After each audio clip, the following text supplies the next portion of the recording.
Moy Palaboy at stand-up comedians na sina Ate Gay at Bubay magtatapatan sa Lip Sync Battle Philippines. At tambalang Aldob na feature pati sa social media accounts ng Italian Tourism Office. Ang Star Bites sa Tinilar Santiago.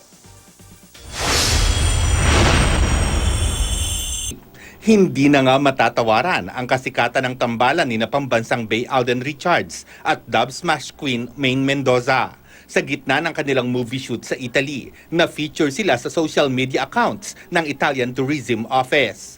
Kasama pa ng Aldab ang kanilang Italian film crew. Capture din ang lambingan ng dalawa. Samantala, spotted din sa shoot ang aktres na si Jasmine Curtis Smith. Pero wala pang kumpirmasyon kung kasama nga siya sa Aldab movie. Tiyak namang puno ng katatawanan ang magiging episode ng lip sync battle sa Sabado. Sasaba kasi sa pag-lip sync ang tambalan ng Moy Palaboy at stand-up comedians na sina Bubay at Ate Gay. Ang Moy Palaboy nakilala noon sa kanilang pag-lip sync, habang sina Bubay at Ate Gay kilala sa pagmamash up ng mga kanta at stand-up comedy. Bubay, Ate Gay, dapat maghanda kayo ng matindi. Dahil ang ipapakita namin, something kakaiba to. Maghanda kayo, Ate Bubay at Ate Gay. Papatawbin namin, itsura namin ito ngayon, oh. Kita nyo talagang hirap na hirap kami sa pagre-rehearse.